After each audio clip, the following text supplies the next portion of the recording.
Si, c'est très très humaniste, mais c'est organisé, tout est pensé dès le début.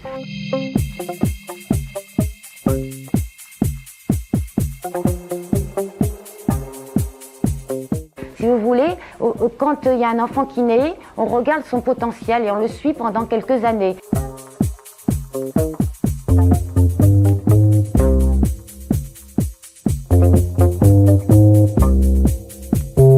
Et on se dit, ce petit, ça sera un très bon maçon. Ah, ils ont résolu le problème de l'orientation scolaire. Voilà, dès le début, on voit ce qu'il pourra faire dans la vie, ce qui l'intéresse, ses pulsions, mais aussi ses capacités intellectuelles.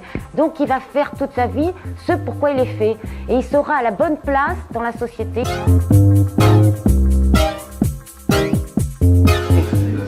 C'est de la déshumanisation, c'est-à-dire vous êtes en train de dire qu'un bébé, avant même qu'il naisse, on le prédestine à être maçon, et si un jour il veut changer, il restera maçon. Non, ça c'est le meilleur des mondes que vous me décrivez. C'est la sélection avant.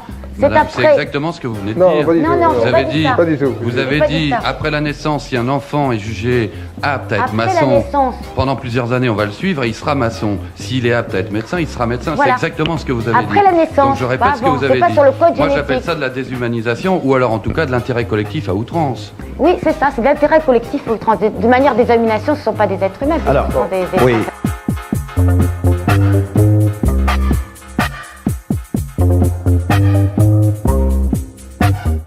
Very, and maybe in their son's lifetime, because that's the other thing about Illuminati. The Illuminati do not see it as it must happen now in my lifetime. These people have goals that last for a century or 2 centuries. They're very, very patient. And that's why the specific training of the children is so important, correct? Yes, it's to teach you patience.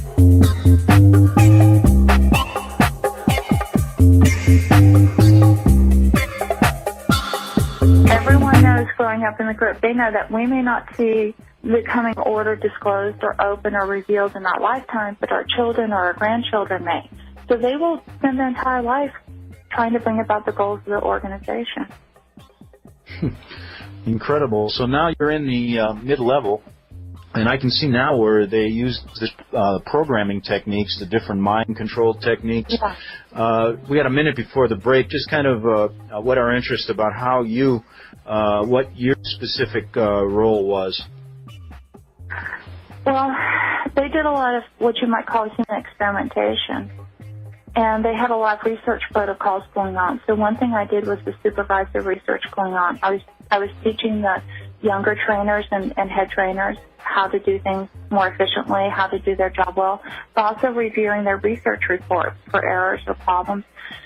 Eventually, I became kind of a consultant. If a problem occurred, or if they didn't know how to install something, or if they needed assistance, I would help them with problem solving as well. Okay, so what type of programming do they actually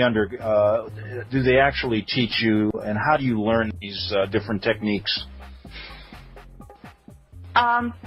Well, you're taught from childhood on. My training in how to be a programmer was very young.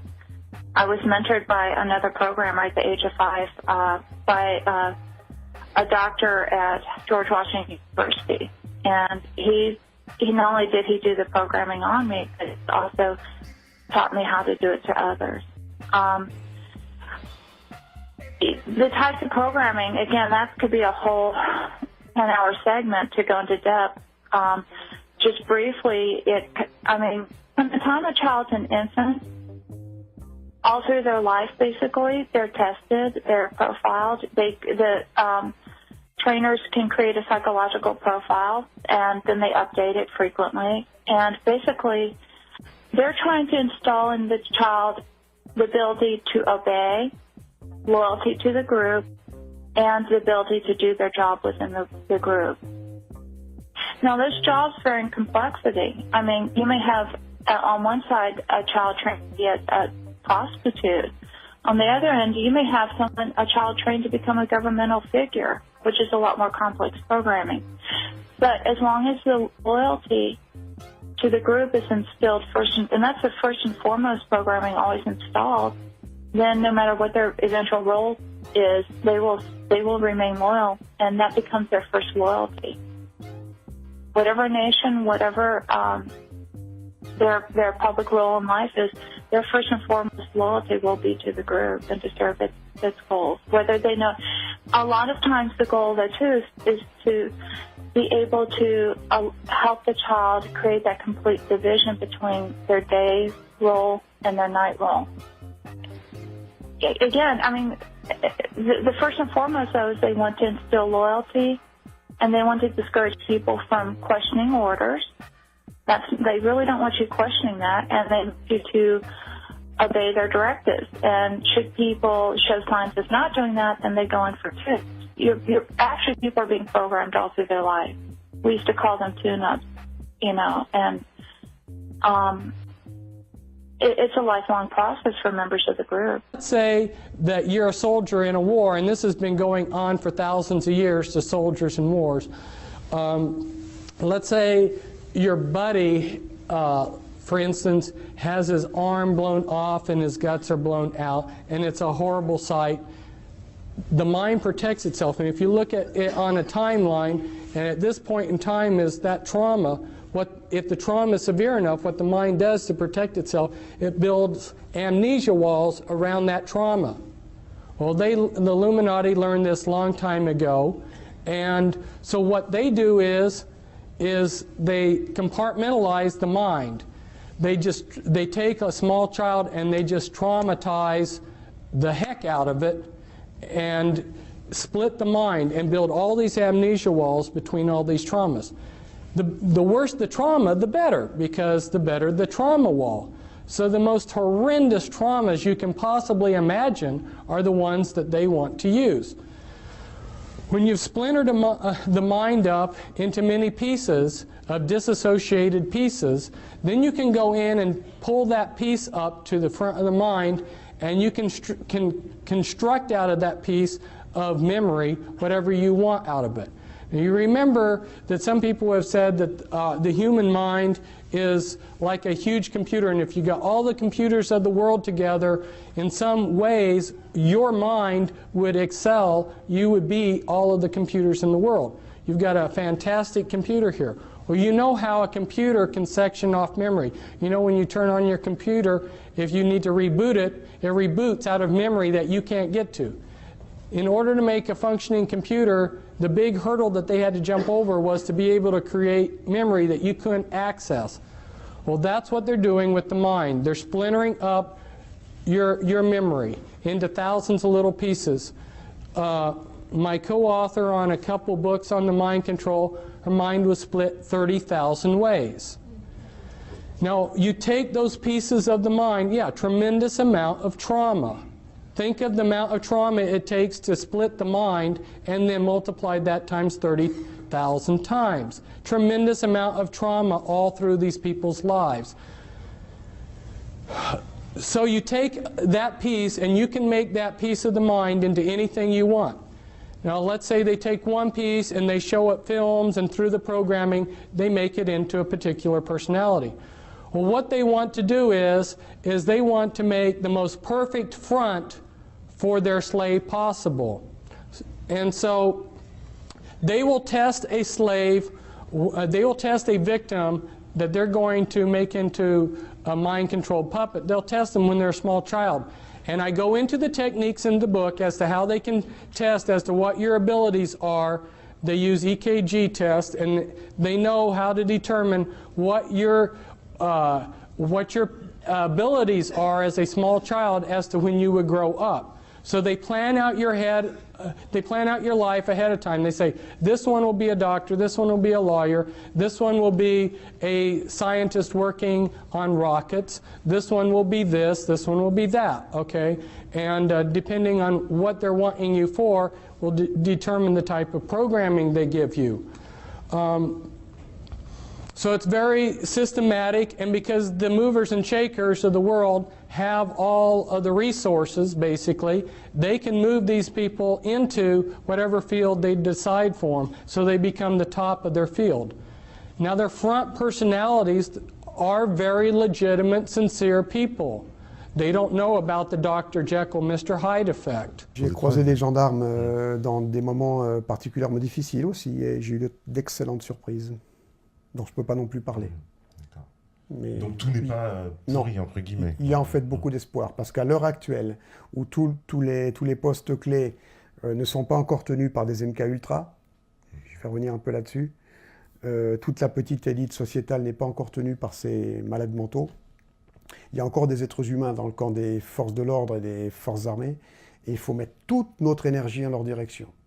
Vraiment. Toute notre énergie doit aller dans leur direction, à eux. Parce que eux, il faut qu'il y ait une scission qui se crée au sein de leurs forces, comme je disais tout à l'heure, et qui viennent dans le camp du peuple souverain qui doit se libérer de cette emprise. À l'heure actuelle, c'est la reproduction de la pédocriminalité. Je parle de la morsure du vampire, en fait. Oui. C'est-à-dire que pour moi, l'acte de sodomiser un enfant martyr, c'est le vampire qui mord une créature pour la changer en vampire. Un enfant qui est violé, torturé, martyrisé toute son enfance, qui ne trouve pas justice ni protection, et qui arrive à l'âge adulte comme ça, maintenu dans les réseaux qui le martyrisent, devient un prédateur. Surtout quand on lui explique que s'il s'en prend à son tour à d'autres enfants qui sont torturés et violés, ça va le soulager de ses propres souffrances, qui est un protocole qu'ils appliquent. Qu'on le voit dans certaines affaires, comme l'affaire Ami de Lisa. Puis souvent dans les affaires, parce que c'était la même chose Ouais. pour même Dutroux, etc. C'est toujours des gens qui avaient un passé aussi où dans leur enfance, ils avaient eux-mêmes été victimes d'abus sexuels, semble-t-il, pour beaucoup d'entre eux aussi, à chaque fois. Ouais. Donc c'est quelque chose de récurrent, et donc c'est pour ça que je dis qu'il y a quelque chose de différent pour les gens qui sont placés à la petite élite sociétale. Ouais. Eux, ils sont sélectionnés déjà par la franc-maçonnerie, ou la Rose-Croix, mais c'est la franc-maçonnerie qui a le plus de pouvoir, je dirais.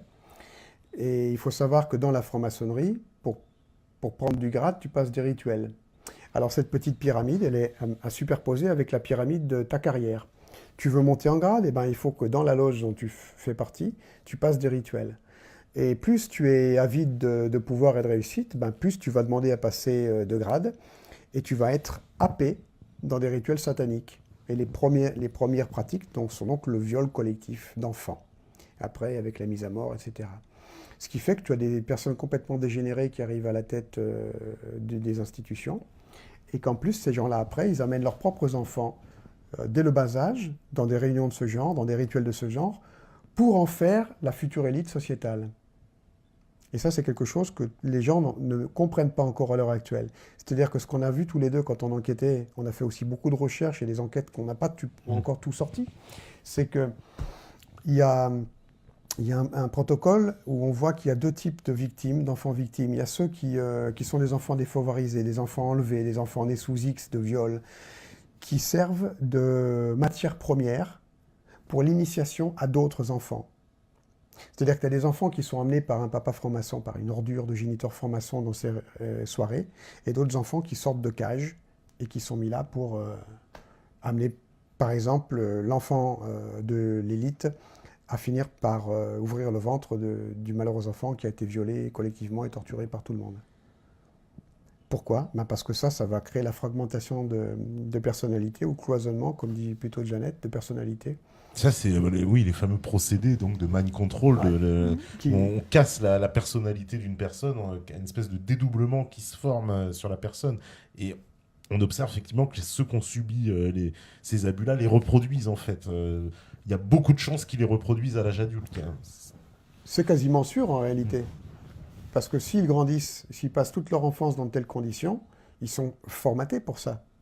Et une personne qui est psychologiquement très atteinte, qui ne trouvera donc de soulagement quand elle a des remontées, qu'en reproduisant des agressions sur un enfant.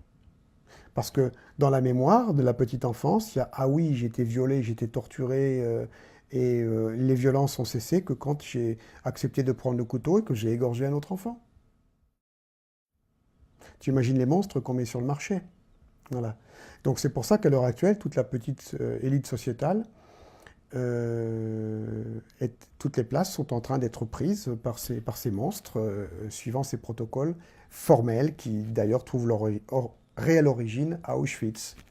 Oui, alors, si tu peux nous en dire un mot, parce que Auschwitz aurait été un centre d'expérimentation sur ces techniques de contrôle mental.